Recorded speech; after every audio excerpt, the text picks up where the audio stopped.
সূরা মারইজের 19, 20, 21, 22 এই আয়াতগুলা পড়বেন, দেখবেন আল্লাহ পাক বলতাছে মানুষ আমি সৃষ্টি করছি লোভ দিয়া, এবং মানুষ অতিশয় কৃপণ এবং মানুষ অধৈর্য।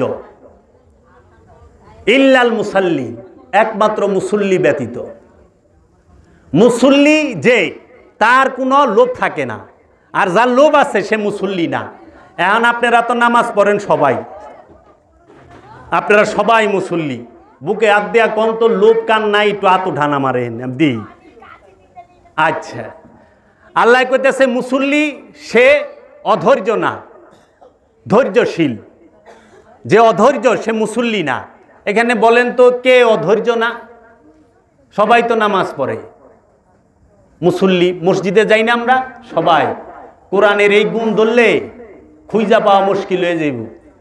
মুসল্লি অধৈর্য না, মুসল্লি লুভিও না। আবার বলতাছে যে মুসল্লি সে কৃপণ নয়, কৃপণ নয়।